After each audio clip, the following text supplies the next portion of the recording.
I'm so thankful Mr. Lurie gave me an opportunity. That man is amazing. He brought me to his house. He set me down. Him and his wife at the time. My wife, my fiance at the time, and we sat down and they invited us in. We stayed over. He actually just up and left and went somewhere, and I had the house to myself. Wow. We had the house to ourselves, So I was like, I love this man already. Wow. I love this man already, man. He making coffee, we just hanging out, and it was like, Michael, did you have a good time? When I see him the next day, absolutely. All right, now we're gonna sign you. Get ready to go to work. Wow. I mean, you can't ask for too much more than that. Andy was gracious. Howie was gracious. I mean, we just, I was a little older too and more mature, so I was able to handle everything that came along with dealing with people in the building. And it was things that I wanted to do right the second time around. I felt like when I was in Atlanta, I was always rushing out the building, not getting to know my teammates, not appreciating really where I was at. And that's what I try to tell young, men and women in sports now, man. Like, enjoy everything that you got to go through to be great.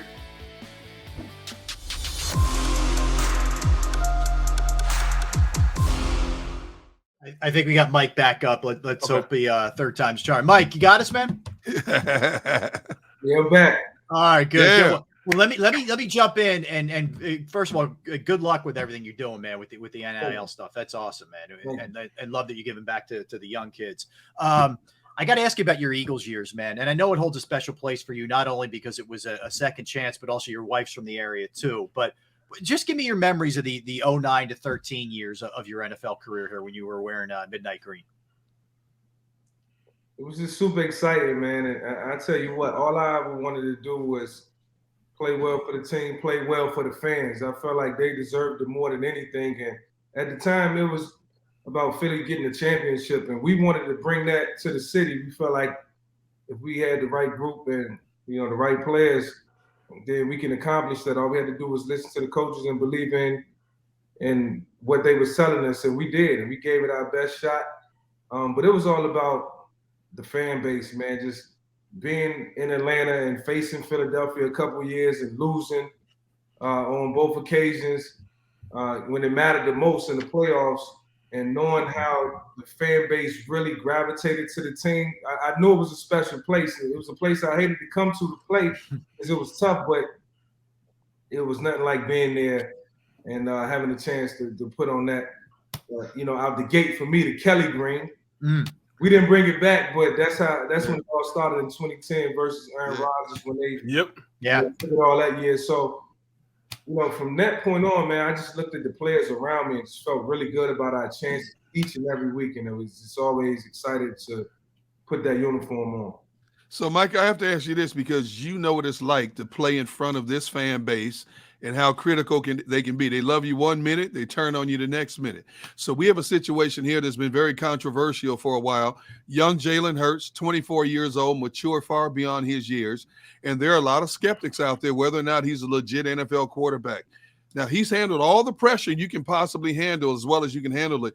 What advice would you give to him in terms of how to handle the media here, how to stay focused and just worry about your football game and drown out the outside noise? Well, I think Jalen's done a great job of that. I mean, when I look at the overall scope of the landscape of what he's been through the last, 2 years. Yeah. I mean, the first year we all know that it was a pandemic. It was the pandemic, and nobody got good reps at anything, And then the next year, I feel like he took a step in year 2, which is supposed to be evident. You're supposed to go into year 3 like with optimism. I feel like everybody's going into year 3 feeling real good about where the Philadelphia Eagles are. I know I am. I know when I think about this is how I know it's right. When I think about the Philadelphia Eagles, I don't think about us not having a quarterback. And you think of some teams, oh man, how the quarterback gonna play. I'm not worried about that. You bring in a guy like AJ Brown. Yeah. And then you got I forget the kid's name, Devontae Smith. Yeah. Yep. You got 2 burners, and then I think he's kind of growing into his own. But you grow into your own as your team grow, as the guys around you grow, and you're only as good as the man next to you. And so I think, Jalen has to look at it. I just got to do my part, and I think, you can go back and watch the film last year and feed off all the positives and just bring that into 2022. Well, Jay, when did the game slow down for you? You know what I'm saying? Because Jalen at this point, I think it's starting to slow down. When did it really slow down that you figured out, all right, I'm the best player on the field right now. All I got to do is go out there and perform? Year two. Year two. It really slowed down. And, going into year two, I was able to play like the last 2 weeks of the season of my rookie year, and then I spot played. And so when I look at, Jalen and just his transformation, he had a chance to play that first year, and going into that second year, you like, if you just put some time into it, put a lot of time into it, and just relax and go play ball, like you said, everything just kind of happens. And it's about trust playing the quarterback position too. You got to trust yourself. You got to trust the coach. You got to trust the play call. You got to trust the offensive line. And as a quarterback, it's never easy. But that's why they get paid all the money. Yeah. Ain't that the truth? It's the reason we got paid all the money. Mike, I brought up 2 games in particular with the Eagles for you that stand out. The one was the first Chip Kelly game, and the other one was the 2010 comeback in New York, the Giants game, which ends with Deshaun. But the unbelievable, you guys are down 21 in the fourth. Yeah. Kind of walk me through those 2 games and just what your memories are of them, because we certainly in this city, man, they're 2 that we will always remember. Yeah, well, the Washington game, Monday night game, it was hyped up a lot, and it was a lot of things that occurred that had everybody kind of like, this got to go right for us and not them. Deshaun Jackson and Landry getting the altercation before the game, and I think for me, it was them giving Donovan a contract right before the game. If you can recall, right? That's right. Oh yeah. Before the kickoff, he got like a huge deal, and it was like, I was kind of on the grind at that time, and I just got the spot and was coming back from injury, so it was like, it didn't feel like a smack in the face. It's like that could have waited till Monday. No, it was Monday. It could have waited till Tuesday, or they could have did it a couple days before. So that was where my motivation came from, and you got to pull it from somewhere. And I pulled it. I pulled it from just that announcement. And so I was super motivated, and I'll never forget I was laying down when the news broke. I was laying down kind of halfway asleep and not wanting to fall deep into a deep sleep because I knew the buses was going to be leaving in like an hour. So I was just trying to catch me a little 30-minute nap to just ease my mind. And I heard that, and I was like, that's not good. It's over. I'm going crazy tonight. I'm going absolute crazy tonight, and I'm gonna be focused. And that's just what it was. And then another thing, my grandmother, I always tell the story, was the biggest, Washington Commanders fan at the time, for our entire life. And that's all we watched on Sundays. And she was a Broncos fan, so we sent a lot of Airway. She was always trying to catch Airway when she could. It was never really televised in Virginia, but yeah, and so I made a pact not to ever lose to Washington. Compounded on top of it. That signing, it was like, gotcha. Y'all chance tonight. Well, you and Deshaun hooked up early in that one, man. But take me through the comeback game in the Meadowlands, the Miracle of the Meadowlands Part 3, where you guys are down big early. You're down 21 going into the fourth. You go crazy, and it's capped by Deshaun's walk off, if you will. How about that one? Yeah, it's funny because I always tell the people that me and Deshaun was actually on the sideline during that game, and we like throwing the towel. And I hate telling people that because I never can remember a time in sports where I chalked it. I was like, yo, it's over. I might do that playing some of my buddies in golf because if I ain't got it that day, I don't have it. Right. But that day I really didn't have it, and it was no.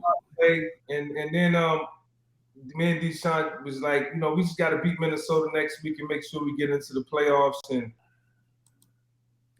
but I remember it was still chat on our sideline. Marty Morningwig was always coming down, encouraging us. We can do it. Just stay into it. You never know what can happen. Keep believing.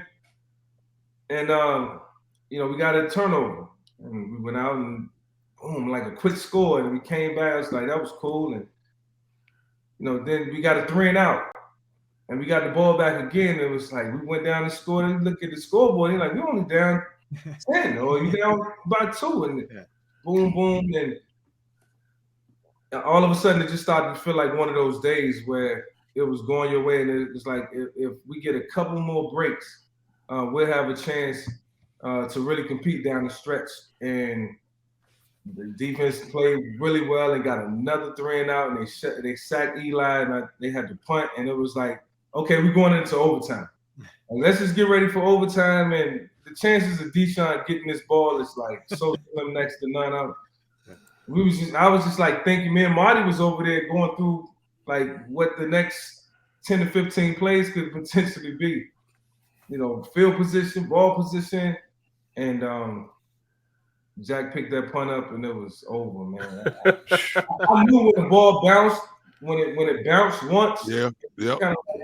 It was a low line drive, and I was like, oh, he gonna get a chance to return this, and there was a little time left, so I'm thinking field goal, if anything, right, or something. And bro's super talented. Shout out to Deshaun. I just talked to him a couple of days ago, man.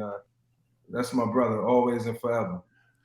Hey, Mike, I want to take you through another scenario when you were an Eagle, man. And when that Riley Cooper incident broke, that caused a lot of tension, man. And the coach asked you to be like the peacemaker because you were the leader of the team. Right. And then all of a sudden, fight breaks out on the field between Riley Cooper and the DB, and you got to jump in and be the peacemaker. How uncomfortable of a situation was that for you?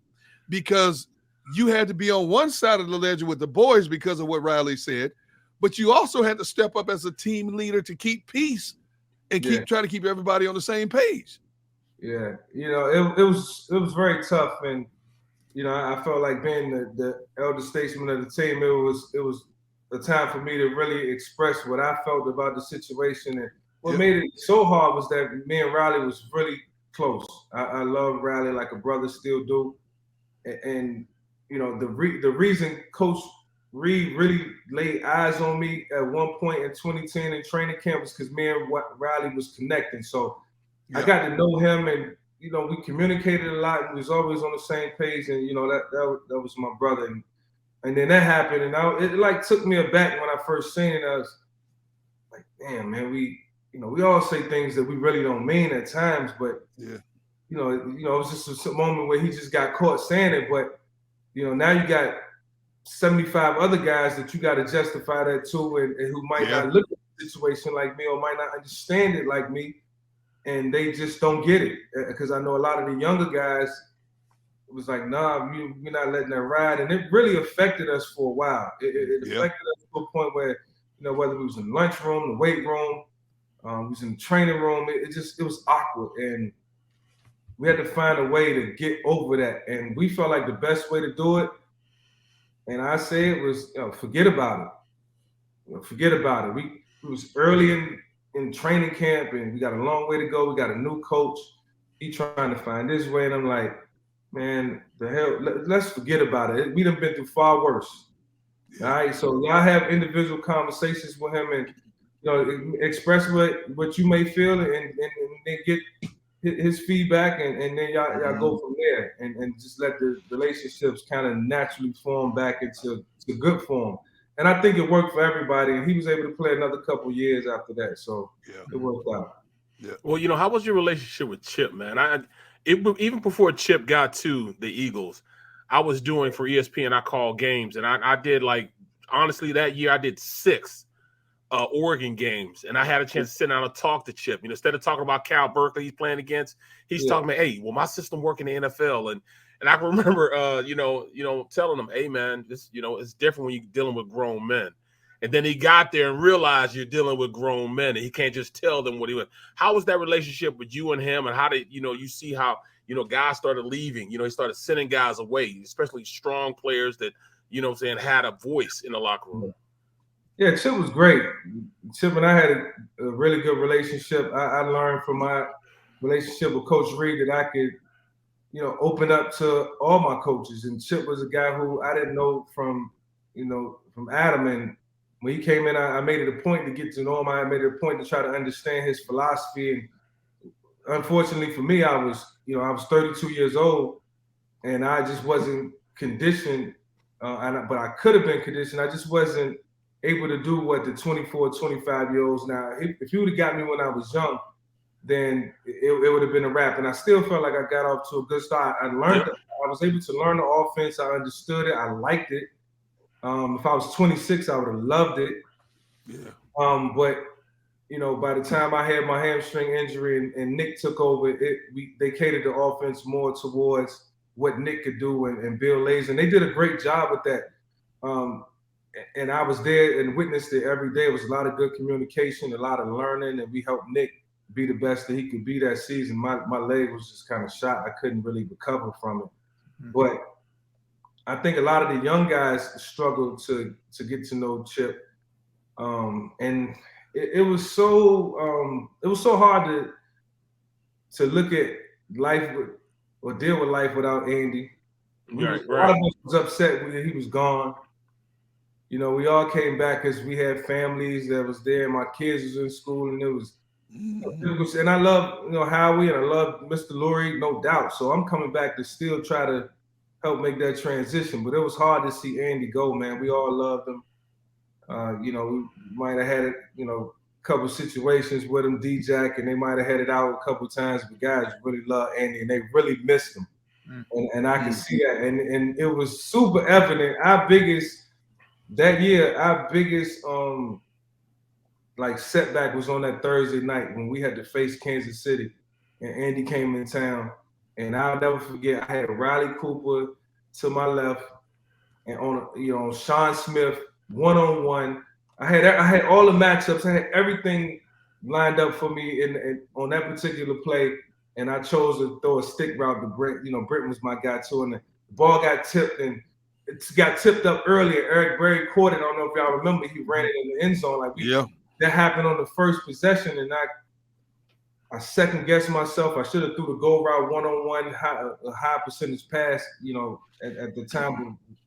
And I just knew, because it was like, man, I just missed Andy communication right then and there. And it was all downhill from there. But nevertheless, Chip was a great man. I say all that to say he was a great dude. You know what, Mike? Since you retired, man, you have dabbled in a lot of different things, man. I've seen you on podcasts, shows everywhere, even on Fox Sports. How's that transition been? Because a lot of players, ex-players, think they can automatically make that transition over to the media. Yeah. How was that transition for you? Because I watch you every Sunday when I get a chance. I'm watching you every Sunday. How was that for you? Man, I just working with the people over at Fox, man, just the people behind the scenes. Yeah. Are just as amazing as the group that you see me with on set.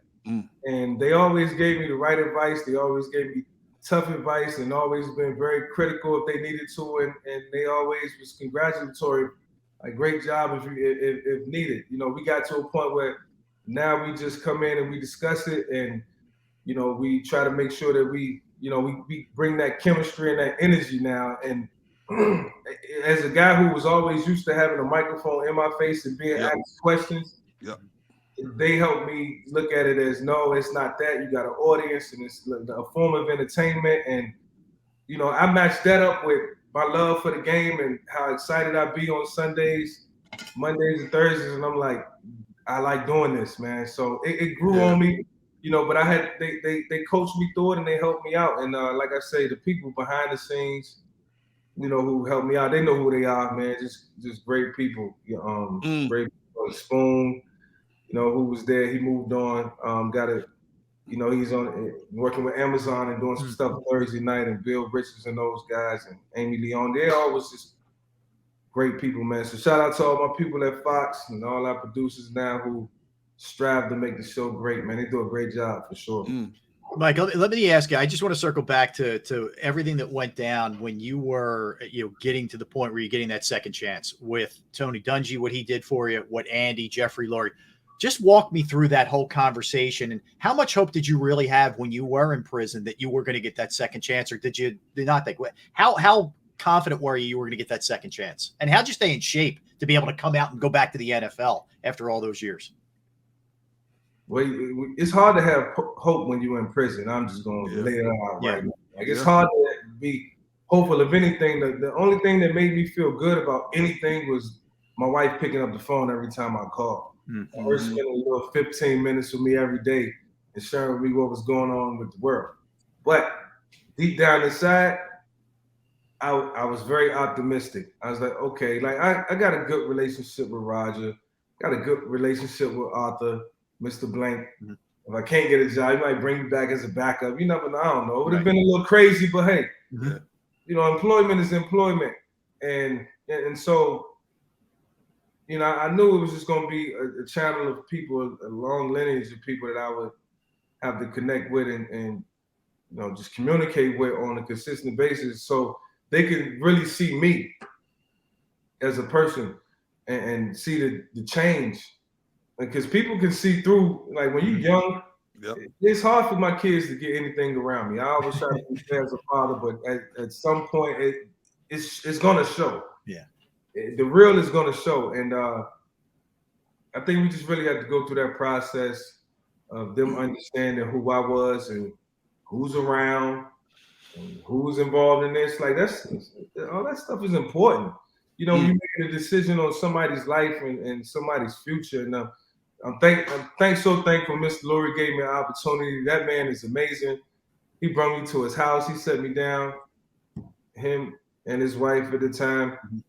My wife, my fiance at the time, and we sat down and they invited us in. We stayed over. He actually just up and left and went somewhere, and I had the house to myself. Wow. We had the house to ourselves, so I was like, I love this man already. Wow. I love this man already, man. We making coffee, we just hanging out, and it's like, Michael, did you have a good time? When I see him the next day, absolutely. All right, now we're gonna sign you. Get ready to go to work. Wow. I mean, you can't ask for too much more than that. Andy was gracious. Howie was gracious.